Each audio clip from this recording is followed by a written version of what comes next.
तुसी थोड़ा ठंडे रखो, सब हो जाएगा। कैसे ठंड रखूं परमिंदर? तेरे घर वाले शादी के लिए नहीं मानेंगे तो क्या होगा? मैं तो अब तेरे बिना नहीं रह सकता हूँ। शादी तो मैं तुझसे ही करूँगा।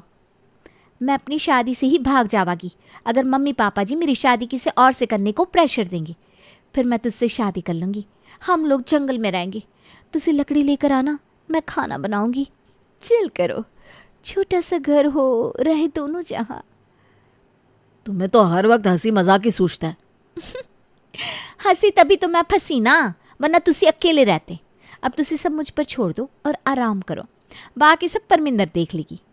अजी ये खाओ, गोभी के पराठे मैंने अपने हाथों से बनाया है तुम्हारे लिए। मेरा मन नहीं है खाने का। मन क्यों नहीं है? ये खाओ, मैंने नहीं पता, खाली गोभी नहीं है, उसमें मेरा प्यार है। अब तुम क्या मेरे प्यार को मना करोगे? पराठे खाते ही तुम्हारा दिल बाग बाग होएगा और हर जगह तुम्हें मैं दिखूंगी। आंखों के आगे तारे चमकने लगेंगे। अरे ठीक है, खा रहा हूँ बाबा। आकाश गोभी के पराठे देखते ही कहता है, बाबा रे, ये गोभी के पराठे या क्या है?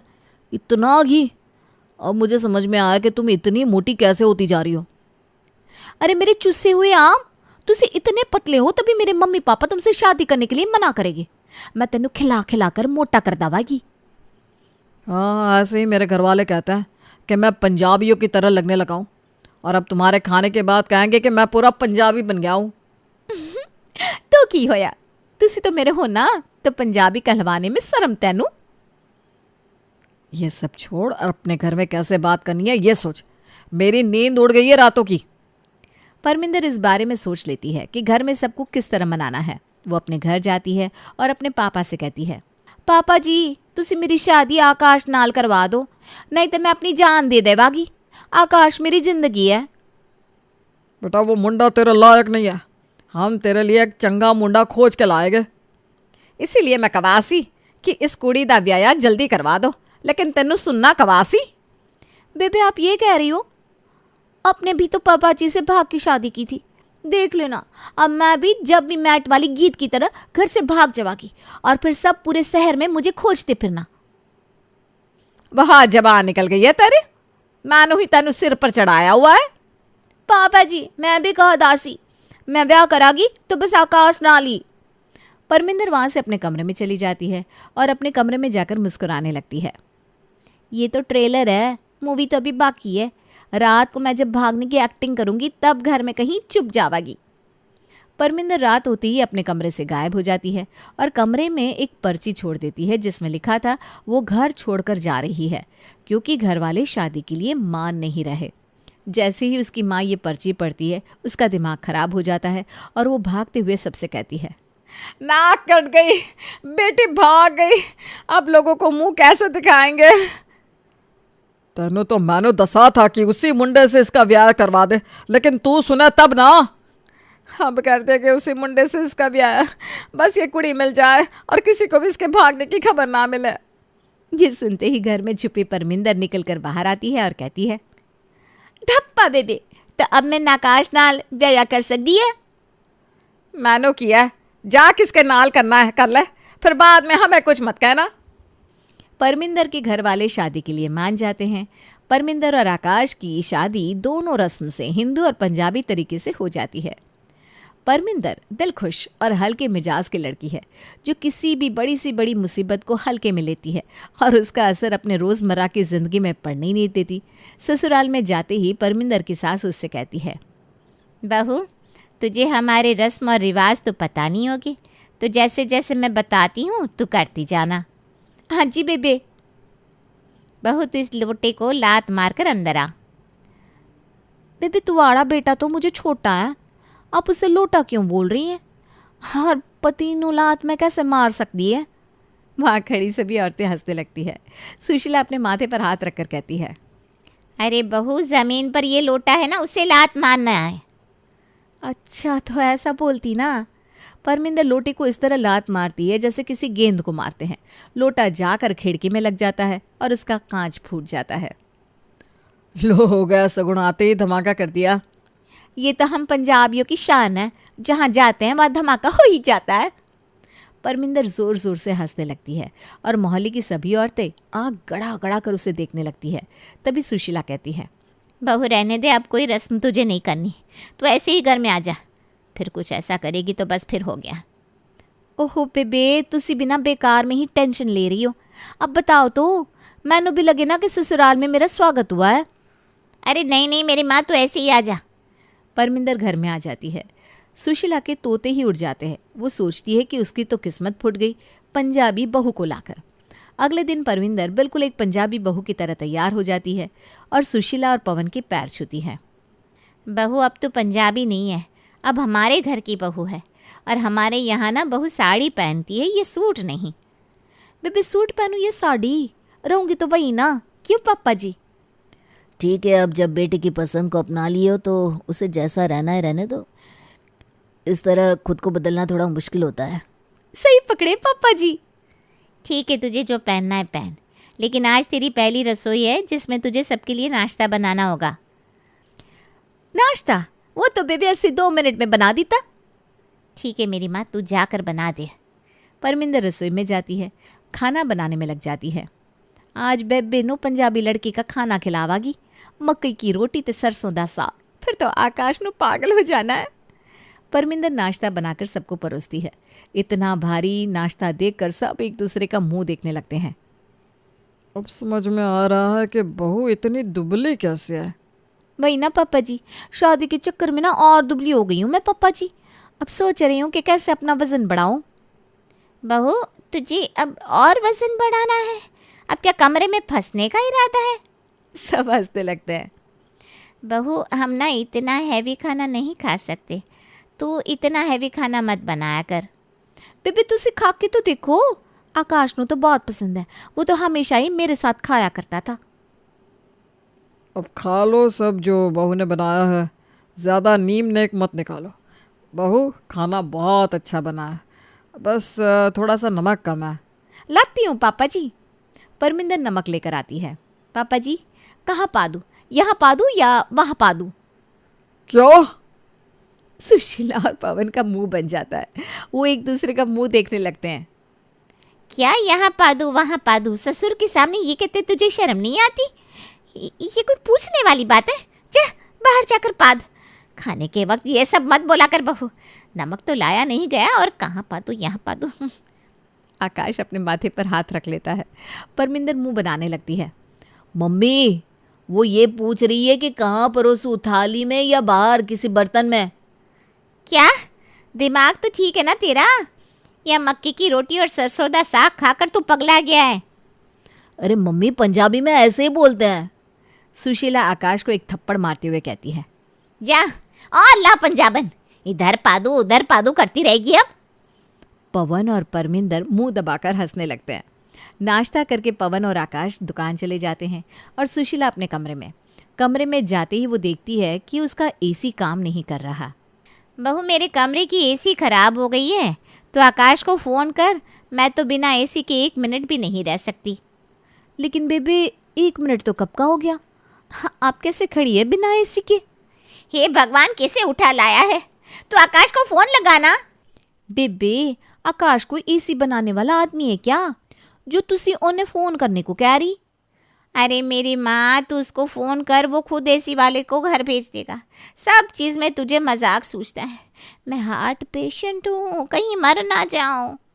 मरने नहीं वाली आप बेबे, फिर पापा जी का खून कौन पिएगा? वैसे मैं ही मिस्त्री को बुला देती हूँ, आप लोग भी ना छोटी छोटी बातों की टेंशन लेते हो। परमिंदर एसी बनाने वाले को बुला लेती है और आदमी आकर कहता है, मैडम जी ये एसी बनवाने से अच्छा है कि आप नया एसी ले लें। क्यों भाई ऐसा क्या हुआ है? मैडम इसमें सब कुछ खराब है, बनवाने के ही 20,000 लग जाएंगे, तो 35,000 का नया ही ले लो ना।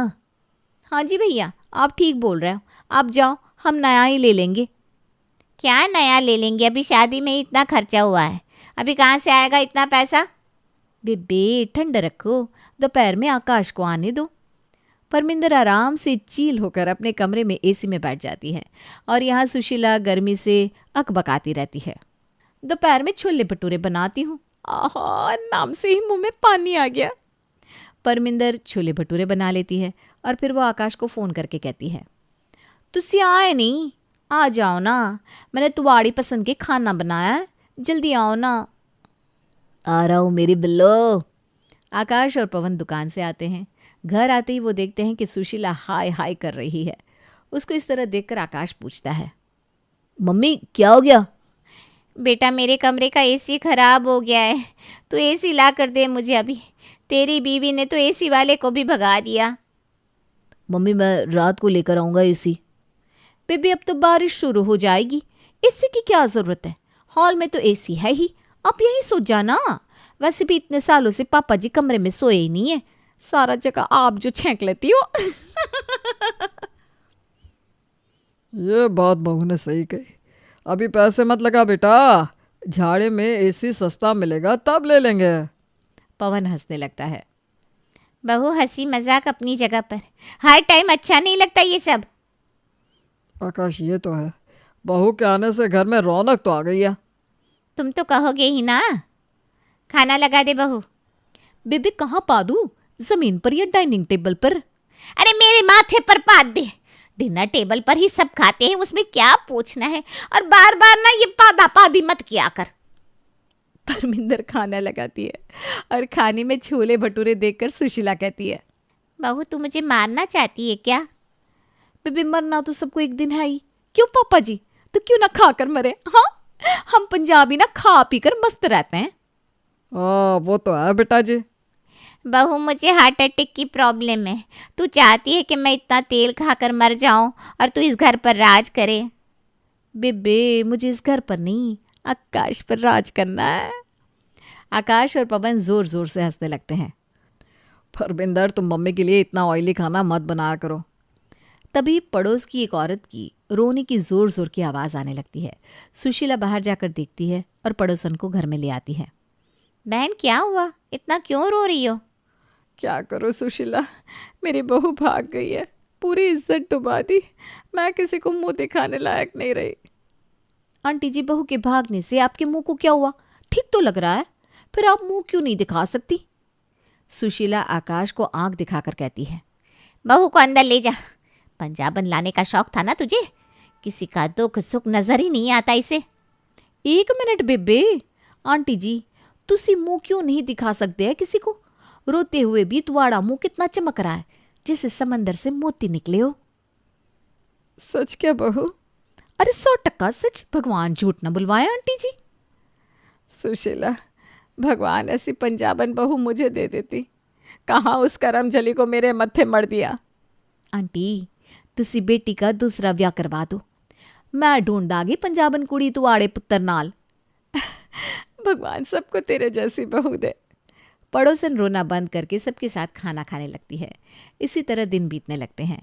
परमिंदर गर्म माहौल को भी अपनी बातों से पानी की तरह ठंडा कर देती। एक रोज़ आकाश को रात में एक कॉल आता है और एक आदमी उससे कहता है, आकाश जी आपकी दुकान में आग लग गई है, जल्दी इधर आ जाओ वरना बचा कुछ अभी जलकर राख हो जाएगा। क्या? मैंने जब दुकान बंद की तब तो सब सही था, ये क्या हो गया? आकाश जैसी हालत में था वैसी ही हालत में घर से जाने लगता है। तभी परमिंदर उसके हाथ को पकड़ के रोक लेती है। तुसी जा रहे हो? तुसी ऐसे ना जाओ, कोई कुड़ी तेनू आवे ही देख लेगी तो मेरी इज्जत क्या रह जाएगी। आकाश का दिमाग ऐसे ही गर्म था। वो तम तमा कर कहता है, दिमाग ठीक है ना? जब देखो मजाक ही सूझता है तुम्हें। दुकान में आग लग गई है, कोई खेल नहीं हो रहा। तुम्हारी सारी फुटानियां इसी दुकान से होती है, समझी? तेज आवाज से पवन और सुशीला उठकर बाहर आते हैं और दुकान जलने के नाम से रोने लगते हैं। चल बेटा मैं साथ चलता हूँ। पवन और आकाश दुकान चले जाते हैं और किसी तरह उनकी दुकान बच जाती है।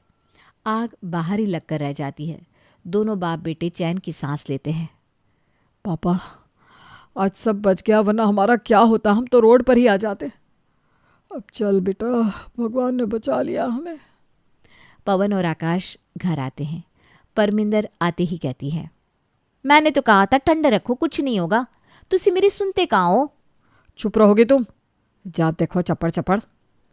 परमिंदर मुंह फुलाकर अपने कमरे में चली जाती है और सुशीला कहती है, छोड़ दे बेटा, तू शांत रह, ऐसे ही बहुत बड़ी मुसीबत आकर टली है। आकाश कमरे में जाकर सो जाता है। परमिंदर आकाश से बोलना बंद कर देती है और मुंह घुमाकर सो जाती है। अच्छा है, मुंह घुमा कर ही रह तू, हद कर देती है कभी कभी। अब इसे समझना ही होगा कि हर वक्त मजाक नहीं किया जाता। सुबह होते ही परमिंदर सब बोलकर आकाश से नॉर्मल बात करने लगती है, लेकिन आकाश उसकी बातों का जवाब नहीं देता। आकाश की होया, कुछ दसोगे यानी? बहू इसे अभी कुछ मत बोले, इसका माइंड अभी डिस्टर्ब है थोड़ा। बहू तू एक बच्चा कर ले ताकि घर में चहल पहल हो। बेबी बच्चा करागी तो आपकी इस बच्चे को कौन संभालेगा? दिन बीतने लगते हैं। आकाश परमिंदर को सबक सिखाने के लिए उसे कुछ नहीं कहता। फिर एक रोज़ जब सब मूवी देखने के लिए घर से निकलते हैं तब परमिंदर कहती है, बेबे मैं ठीक ता लग रही हूँ ना? हाँ बहू तो बहुत अच्छी लग रही है, वैसे भी तुझे कौन ही देखेगा? कैसे नहीं देखेगा बेबे, मुझे बहुत लोग जानते हैं। कहीं किसी ने मुझे खराब हालत में देख लिया तो आपके घर की इज्जत क्या रहेगी? सब यही कहेंगे कि ससुराल वाले ख्याल नहीं रखते। मैंने सब देख के चलना पड़ता है ना। हाँ भाई तुझे ही सब कुछ देखना होता है। रास्ते भर परमिंदर चप्पड़ चप्पड़ करती जाती है।